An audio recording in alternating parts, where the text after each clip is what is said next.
Morning, everyone. I wanted to give you an update on the latest thing that is going on with our petition to get our SWIFT current grant initiative monies released to help our property and one other property in Bay St. Louis. There's been some updates.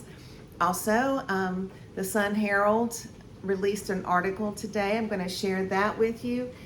And as well, give a shout out to Anita Lee, the reporter on this. She does phenomenal work, and we're very blessed to have her in our area. So what I'm going to do is just start by reading the article. I'm going to include a link in the description for this article so you can pull it up and read it yourself, and also, if you don't mind, sharing it. So I'm going to put my specs on.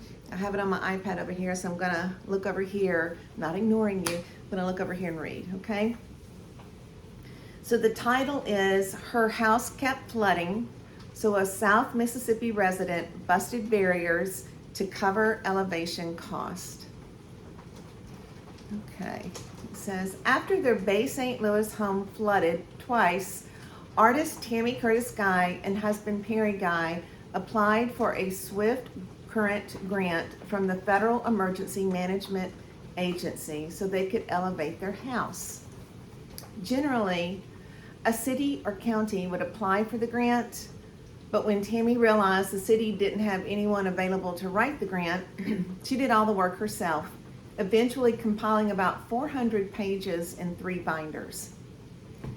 The city was notified, in May 2023 that the guy's property qualified for $142,978.50 to raise the small brick home on a slab. And yes, raising a brick home from the slab up is completely doable, just in case you thought it wasn't, or if anybody in your area tried to make you think it wasn't. They have the technology to do that, and it's just amazing. It's like superhero stuff. Anyway, let's get back. At the same time, the city received notice of a second elevation grant award of $162,300 for a home owned by April Bird. Bird said that Tammy Guy did the work on her grant too. Tammy Guy said she had to push the city every step of the way to get the grants awarded, and they're still not a done deal. Her councilman, Josh DeSalvo, said questions still have to be answered and hurdles cleared, but the city is moving forward after long delays. The program aims to prevent flooding through home elevations, property buyouts, or other mitigation measures. The grants are available for repetitive loss properties insured for flooding through FEMA's National Flood Insurance Program. A repetitive loss property is one that has flooded 2 or more times with damage at or above 25% of the structure's market value. Then there's another byline, and it says, Mississippi lags Louisiana, other states in FEMA funding. Then it goes on to say, the SWIFT current grant program is available in localities with federally declared disasters: Mississippi, Louisiana, New Jersey, and Pennsylvania. And I'm going to be real, I didn't know Pennsylvania was in the first one, because when I researched it, it just listed those first 3 states. Qualified for the first round of funding in 2022 after Hurricane Ida. The deadline has passed to submit applications for the 2022 round, and Mississippi hasn't been included in subsequent rounds. And I want to stop and clarify that. I've reached out to Cindy Hyde-Smith's office to reach out to FEMA to ask if, God forbid, if we are identified in a named storm and declared an emergency in Mississippi, could we then be rolled into this next gigantic pot of money that FEMA is putting into this grant? And that deadline is in January 2025. So honestly, I'm hoping nobody will qualify for it because I don't want us to go through that. But if we do, I've asked Senator Smith's office to reach out to FEMA to see if we would have time to be included in that again. Okay, so I'm going to back up on that paragraph. The deadline is passed to submit applications for the 2022 round. That ship sailed, folks. And Mississippi hasn't been included in subsequent rounds. That round for 2022, I believe, passed this past April 7th. But I'll double check on that. A new round of funding was announced in April for 16 states and 1 tribal nation. Mississippi has 5,995 repetitive loss properties, FEMA reports. But Bay St. Louis is so far the only locality in the state with grant awards.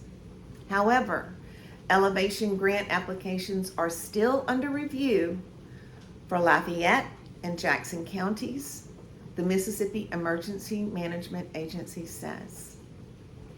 MEMA also said that Harrison and Pearl River counties, so Harrison and Pearl River counties, ears up, plus the city of Biloxi, ears up, declined to participate in the program. Let me read that one more time.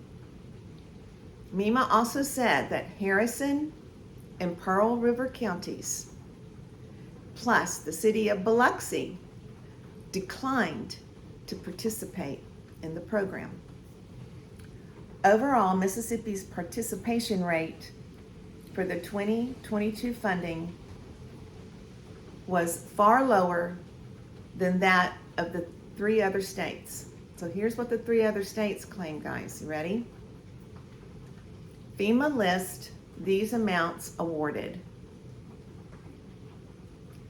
$38.9 million in Louisiana. I'm going to say that again.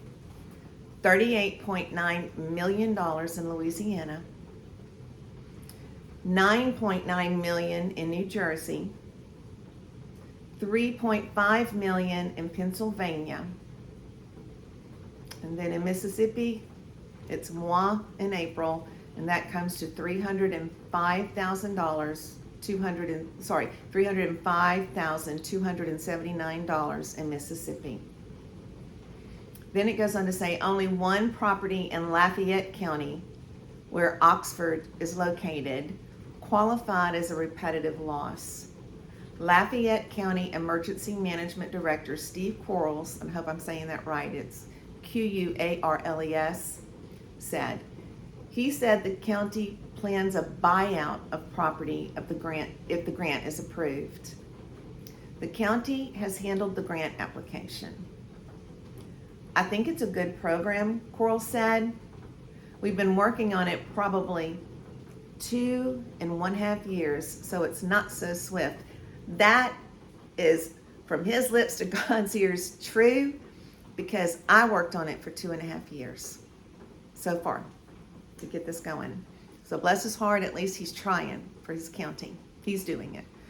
Quarles said he probably put in 4 solid months of work on the grant. So he can see why some localities don't pursue the funding. It's raised legal questions, he said. Fair question, guys. Because the money is going to fund work. Fund work for individuals, not the local government submitting the application.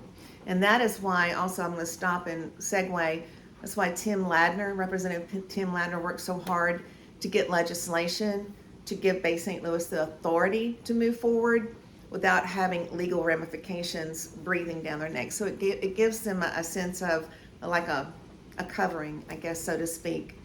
And although we had to go through some kind of hard negotiations, at the end we finally came to a conclusion as a team, and I'm going to follow up with what that was in just a minute. Okay, so Bay St. Louis residents' persistence pays is another subtitle. The administration and city council in Bay St. Louis were so concerned about applying for money for individuals that they refused for the longest to move forward with the project, TamiCurtisGuy said. But legislation submitted for the city by State Representative Timmy Ladner, folks, remember that name. If you're in his district, his area, and you need a champion that won't quit for you, his name is Representative Timmy Ladner. So I'll back up. But legislation submitted for the city by State Representative Timmy Ladner should resolve any issues. Yes. He believes. Guy says Ladner has been her champion, and y'all have heard me say that several times, through the process, and is a true servant of the people. Hold on one second. Okay. Then the next subtitle, make sure I'm where I need to be. Okay. So the next subtitle is Bay St. Louis Residents Persistence Pays.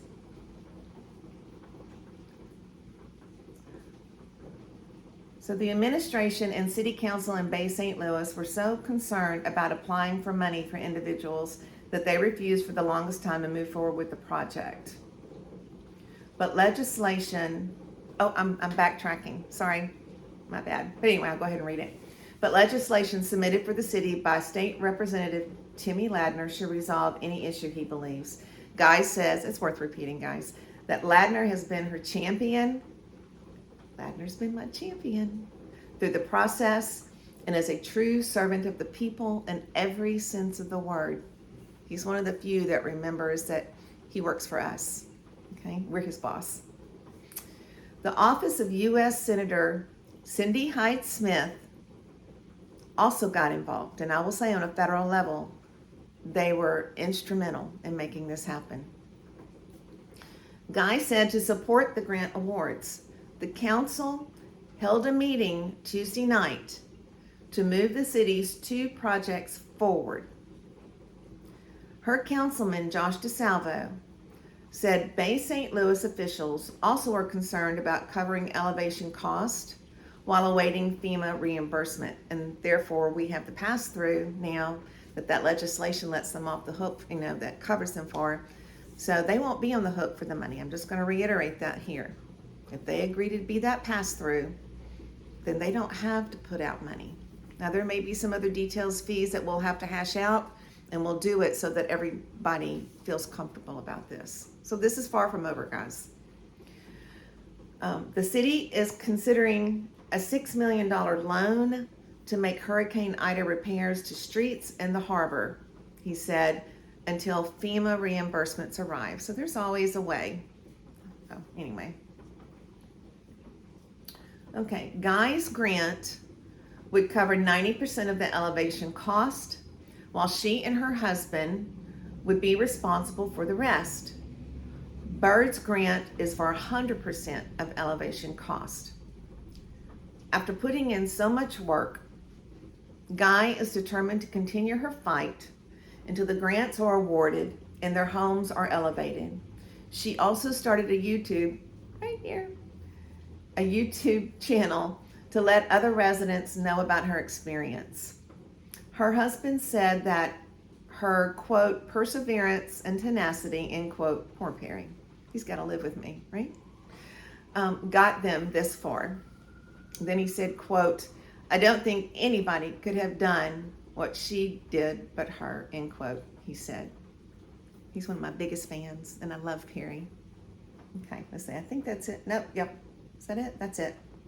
Okay, so now, as a follow-up, what happened was, back and forth, the legislation that Tim Ladner had put forward was required to have a unanimous resolution by a majority of by the council of Bay St. Louis. And I think I told you in the last YouTube drop that there were 2 very powerful people in Bay St. Louis that had instructed Brent Anderson to kill that bill, to kill the legislation. So that's when phone calls started being made and dialogue started happening. And I'm just going to say, doesn't matter how it got here. The road may have been bumpy, but we all came together as a team. So right now, as it stands, had an emergency meeting Tuesday night. We got alerted at 4:47 Tuesday evening, and I couldn't go. Can you believe it? Because I was in the middle of teaching art classes. But my husband Perry went. He even opened prayer at the meeting. And they talked about it. They discussed it. Some of the council members were a little concerned that they had been so out of the loop on this. But I think going forward, all those loops are going to be closed up and we can hopefully work as a team, which is how this needs to be anyway. Because if we can work as a team, then going forward, if we can cut our teeth on these two projects, then when Mississippi is rolled into the SWIFT grant, because we were declared an emergency, and folks, we live down here and we know it's going to happen again, they will have cut their teeth on this. They will have more of a blueprint, and this won't be so unknown for everybody. So that's my prayer going forward. So anyway, at the council meeting, the resolution was passed unanimously. Thank y'all very much. I appreciate it. And now Brent Anderson said that he got notice that was passed unanimously and that he was going to go ahead and fast track it to the chairman, which he did. Thank you, Brent Anderson, for that. And I just got word from Tim Ladner that it passed the House and now it's set to pass the Senate.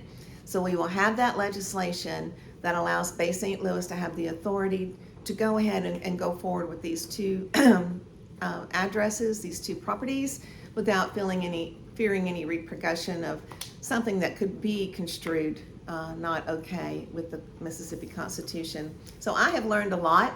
Every inch of this has been a learning experience. I still believe there are black hats, gray hats, and white hats, but I think now some of those gray hats are coming more to the white hat side, and I think the black hats are just going to be there because we all need a little villain, right, to make a story exciting. But I think overall they're going to be good people, and we're all going to come together and just take our hats off and just all work as a team. Maybe we'll put on a BSL baseball cap team and just all be one team. That's my hope.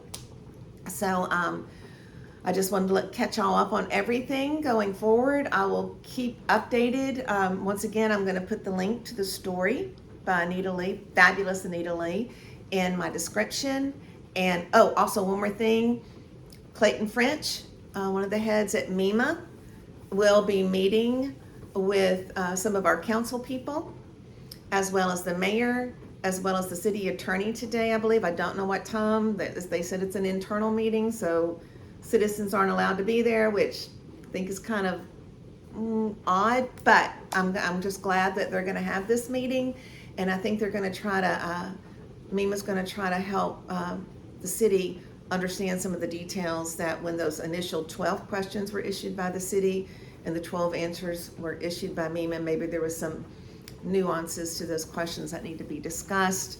And I'm just, I'm praying it'll keep going forward. And folks, there's that saying, y'all probably heard it, a giant ship is coming through. It needs to change course. It's a giant ship. It doesn't just change course immediately.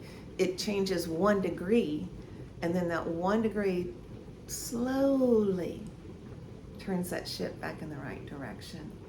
So that's what I'm praying is happening, and I'm believing is happening.